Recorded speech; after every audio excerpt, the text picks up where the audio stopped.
Hi guys! So it's day 3 of our trip to day 4? It's day 4 of our trip to Azerbaijan. So gumising kami, late na kami gumising. Magna 9 na kasi 11 pa naman ang call time namin. So ang itinerary namin today is mag-check out kami sa hotel dahil lilipat kami sa Gabala, which is nakita ko sa weather nila, it's snowy na naman doon. So 2 night kami mag-i-stay doon. So ngayon magbe-breakfast lang kami saglit. So update ko lang kayo later kasi dito na kami. So see ya guys!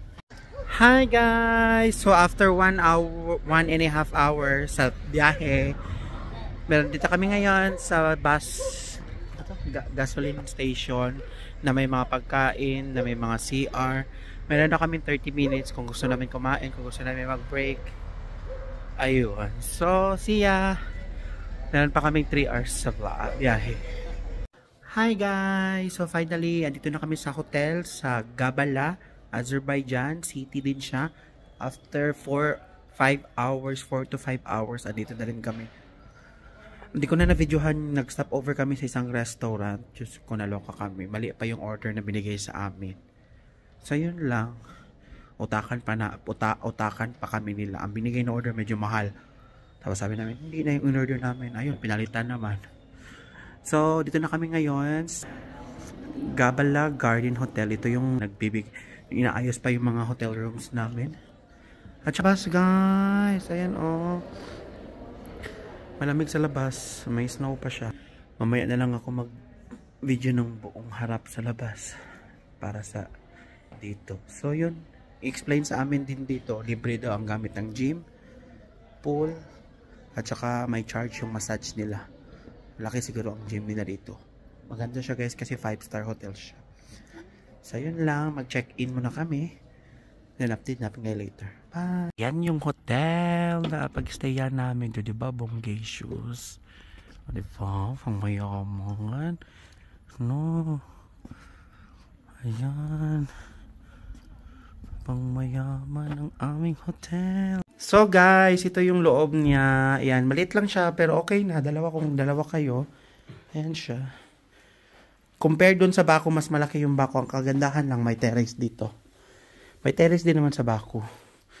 So ayan lang yung overall room.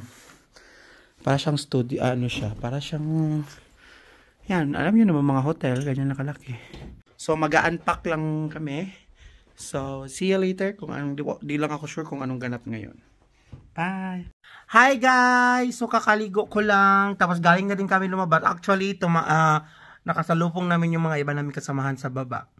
Inaya kami na magsama ba daw sa kami sa dinner. Kasi parang kakain sila sa dabas. Tapos nag-request sila sa tour guide na kakain sila sa dinner. Tapos marami sila kakain. Tapos ngayon, hindi naman kami sumama. Kasi wala na din sa plano namin. Hindi naman sa nagtitipid kami. Siyempre, alam mo yung paglalabas ka, magbibihis ka pa ng bongga. Maglalagay ka pa ng boots mo kasi sobrang lamig guys. Negative 2 ata ngayon dito, negative 3. So yon, nagbukas lang kami ng noodles. Pumunta kami ng cold store. I-check nyo pag may may mga malalapit naman na cold store or market ang tawag nila dito. Mura lang ang wine nila. Isang bote na wine, nabili namin siya almost 1 BD lang. So yun, pampatulog. Tapos cup noodles, tapos may tinapay pa kami. Bumili ako ng Cinnabon doon sa mall. Mura lang din ng mga pagkain dito. Pero ganun din, kung i-convert mo. So far, okay din naman ang yung magagastos mo hindi ganun kalaki. Ganun, yun lang talaga ang sides kasi binababa ka nila sa mga restaurant ng mga mahal, ganun. So meron ka naman choice kung yung iba hindi sila bumababa doon lang sa bus.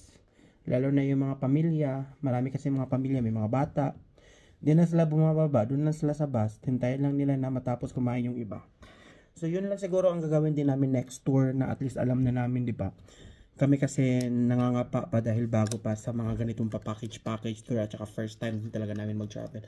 Wala silang tinidor. Wala At saka yun lang. Sa day 4 na to, wala masyadong ganap. Biyahe lang kayo. Nagbiyahe kami from 11:30 ang call time. Nakarating kami dito sa 5:30. So isipin nyo, ganun kalayo ang pinuntahan namin dito. Northern side kasi ito siya ng Azerbaijan. City pa rin siya ang Kabala. So, ito yung hotel na bago namin pinagstayan ngayon. Yung pinakita ko kanina. Northern side siya, so malayo. At saka may mga part siya na may snow. Yung sa baba ng hotel namin, may snow siya. May part siya na may snow. Tapos ano pa ba? Wala masyadong ganap ngayon. Nakalagay sa itinerary na pupunta pa sa Moas. Wala na. Ewan ko ano nangyari. Meron kasi yun naman i-explain sa amin. Baka depende kasi meron daw talaga nagbabago-bago talaga ang mga mga ganap. Tapos day 5, day 4 to day 5 tomorrow. We're gonna explore. Bakit wala tong walang pang kulay. Walang laman. Matabang. Wala siya yung powder. Wala, dalawa lang man yun. Baka ganito talaga to. Okay, anyway, bukas explore na naman namin tong Kabala. Dito naman kami sa Kabala mag-ikot-ikot. Mga cable car kineme. So, yun lang. I hope nag-enjoy ka sa ating vlog. At saka, once again, ang package tour na to is for only 229. Follow nyo ko sa Instagram. So, kain tayo, guys. Itong, alam nyo ba, itong cup noodles? Itong cup noodles na to, dala pa namin to galing Bahrain. Dalawa kami, tatlo kami. So, not bad. So, kung maano ka talaga, yung mautak ka talaga, pwede ka pa magdala siguro nga ng marami pa. Hindi lang kasi namin. Dalawang chichiryalan din yung dala namin, 3 ata. Naubos na din. Although may mga pagkain naman dito na bibilhan. Pero, pwede ka na mahirapan magbili. Dala ka na lang. Although mura din naman ang mga pagkain dito. Kung ayaw mo magdala, pwede ka bumili dito.